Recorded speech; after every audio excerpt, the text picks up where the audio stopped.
घर पे आप सबका स्वागत है। मैं फिर से आ गई हूँ आपके सामने कर्ण की कहानी लेकर।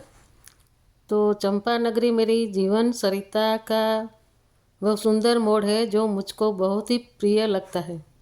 उस नगरी के केवल स्मरण मात्र के साथ ही मेरी स्मृतियों के अरण्य में एकदम खलबली मच जाती है और घटनाओं के हरिणों में झुंड के झुंड छलांगे मारते हुए दौड़ने लगते हैं। कोई कहता है कि स्मृतियाँ मयूरपंख जैसी होती है, तो किसी का कहना है वे बकुल के फूल की तरह होती है जो अपनी सुगंध को पीछे छोड़ जाते हैं। लेकिन मैं यह कभी स्वीकार नहीं कर सका। स्मृतियाँ सदैव ही हाथी के पैरों जैसी होती है। वे मन की आर्द्र भूमि पर अपना गहरा चिन्ह छोड़ी जाती है। कम से कम मेरी तो सभी स्मृतियाँ ऐसी ही है। चंपा नगरी मेरे जीवन की मरुभूमि पर कालरूपी गजराज द्वारा अंकित ऐसा ही एक गहरा और स्पष्ट चिन्ह है। मेरी जीवन यात्रा में वह सबसे अधिक शांत और स्पृहणीय लगने वाला आश्रय स्थल है। कुछ लोग जीवन को मंदिर कहते हैं, मैं अच्छी तरह जानता हूँ मेरा जीवन इस प्रकार का कोई मंदिर कदापि नहीं है। और यदि वह मंदिर है भी तो चंपा नगरी उस मंदिर की एकमात्र मधुर घटी है। गंगा माता के विशाल और रमणीय किनारे पर बसा हुआ वह एक छोटा सा गांव है। कैसा है वह? दो लता वृक्षों से और पशु पक्षियों से भरी हुई प्रकृति देवी की गोद में लेटा हुआ मेरा छोटा सा गांव था चंपानगर। चातक, चकोर, कोकिल, भारद्वाज, सारंग आदि असंख्य पक्षियों की मधुर चहचहाट से प्रत्युषा में जगने वाला गायों के रंभने, साथ ही प्रातःकाल नित्य प्रति की कर्मों में लगने वाला चिलचिलाती दोपहरी में कदम की घनी शीतल छाया में शांति से विश्राम करने वाला, घंटियों की तालबद्ध आवाज़ के साथ गायों के साथ सायं समय धूल के बादल उड़ाते हुए लौटने वाला, और रात को गंगा माता के तीर पर से आने वाली शीतल मंद स्मरण की लहरों को देह पर ओढ़कर एक निरपराध बालक की तरह चुपचाप सो जाने वाला मेरा वह सुंदर बचपन यहाँ इस चंपा नगरी में ही बीता। यही व्यतीत हुआ। एक बार धनुष से छूटे हुए बाण की तरह वह फिर कभी लौटकर मेरे पास नहीं आया, परंतु उसके स्मरण मात्र से ही क्षितिज तक फैला गंगा माता का विस्तृत पात्र मेरी आंखों के सम्मुख खड़ा हो गया है। शुभ्र नीले जल का क्षितिज तक फैला हुआ वह विशाल साम्राज्य, उस जल की एक एक बूंद मुझको अच्छी तरह जानती है और मैं भी उसकी एक एक बूंद से अच्छी तरह परिचित हूँ। इसी गंगा माता के किनारे फैली हुई कोमल आर्द्र बालू की छाती पर दौड़ते समय मेरे छोटे छोटे निष्प्रुह पैरों के चिन्ह अंकित हुए हैं। यहीं पर नटखट वायु के झोंकों ने मेरी देह पर लिपटे हुए मेरे उत्तरी को छेड़खानी कर अनेक बार उड़ाया है। और इसलिए चंपा नगरी की स्मृति के साथ ही बचपन में देखी हुई इस ओर से उस ओर तक फैली हुई गंगा माता मेरी आंखों के सम्मुख खड़ी हो जाती है। बचपन आखिर है क्या? इस प्रश्न का ठीक ठाक उत्तर अच्छी तरह क्या कोई दे सकता है?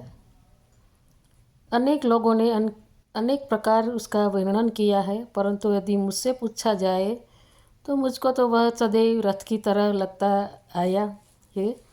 एक ऐसा स्वच्छंद रथ जिसमें मुक्त और अनिबंध कल्पनाओं के घोड़े जूते हुए हैं। दूर तक दिखाई देने वाला गंगा का पानी सचमुच ही कहीं नील गगन का स्पर्श कर रहा है क्या, यह देखने के लिए वह रथ उसकी असंख्य लहरों पर चक्कर लगाकर क्षणभर में क्षितिज तक दौड़ लगाता आता, तो कभी कभी वह रथ आकाश में झिलमिलाने वाले असंख्य तारे किस में ऐसे जड़े हुए हैं जो कि वे नील छत से निकल कर जन से पृथ्वी तल पर नहीं गिर पड़ते हैं। यह देखने के लिए अंतरिक्ष में बड़ी ऊंचाई तक छलांग मार आता है। 3 मैं और मेरा छोटा भाई सोन, हमारा वह छोटा सा संसार। सोन, हाँ सोन ही उसका मूल नाम था, शत्रुनत, लेकिन सब लोग उसे सोन ही कहते थे। सोन मेरा छोटा भाई था। यो तो कृतरत्नम नामक मेरा एक और भी भाई था, लेकिन वह बचपन में ही विक्टो के राज्य में अपनी मौसी के पास चला गया था। सोन और मैं, हम 2 ही रह गए थे। मेरे बचपन का संसार मेरी और उसकी स्मृतियों से ही भरा हुआ था। चंपा नगरी की विशुद्ध हवा में पलने वाले 2 भोले भाले प्राणों का अद्भुत कल्पनाओं से भरा हुआ छोटा सा संसार था।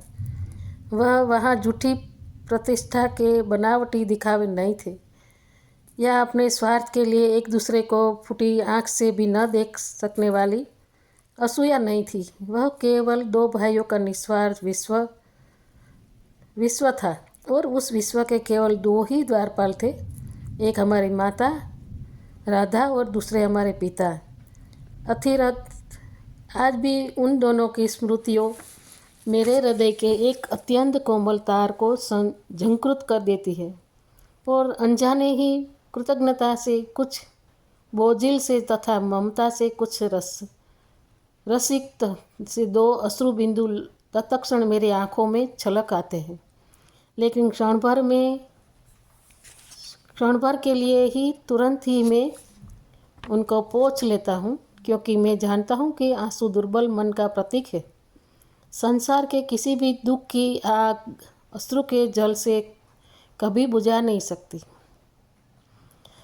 लेकिन फिर भी जब तक आंसू की ये 2 बूंदें छलक नहीं पड़ती, तब तक मुझको कभी यह प्रतीत ही नहीं होता कि मेरा मन हल्का हो गया है, क्योंकि आंसू कि इन 2 बूंदों के अतिरिक्त अपने जीवन में मैं उनको ऐसा कुछ भी दे नहीं सका जो बहुत अधिक मूल्यवान हो, और इनकी अपेक्षा अधिक मूल्यवान कोई अन्य वस्तु है जो माता पिता के प्रति प्रेम के प्रति का स्वरूप दी जा सकती है, ऐसा मैं समझता भी नहीं।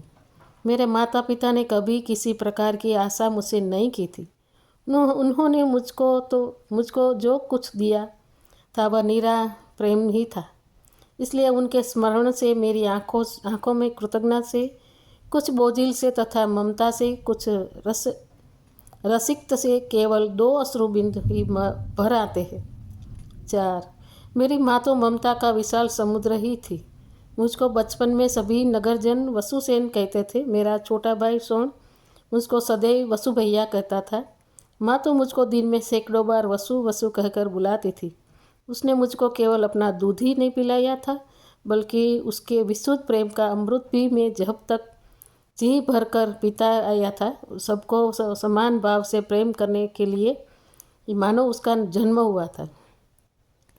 सारा चंपानगर उसको राधा माता कहता था। सबके लिए असीम कष्ट सहने की शक्ति और हृदय में अमित ममता होने के कारण उसकी बात कभी व्यर्थ नहीं जाती थी।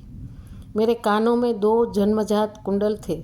उनकी चर्चा वह नगर के लोगों से प्राय करती रहती थी। मैं क्षण भर के लिए भी आंखों से ओझल हो जाता था तो वह घबरा जाती थी, अत्यंत व्याकुल हो जाती थी। पड़ोसियों के यहाँ जाकर वह मुझको ढूंढने का प्रयत्न करती।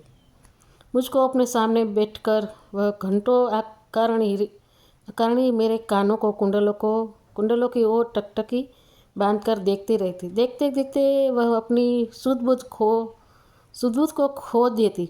बार बार मेरे सिर पर हाथ फिरा कर वह प्रेम से मुझसे कहती, वसु गंगा की ओर भूलकर भी मत जाना। अच्छा, क्यों नहीं जाऊं? मैं पूछता। देखो, बड़े लोगों का कहना मानते हैं, जब जाने को मन किया जाए तो नहीं जाना चाहिए। तू सचमुच बहुत डरपोक है माँ।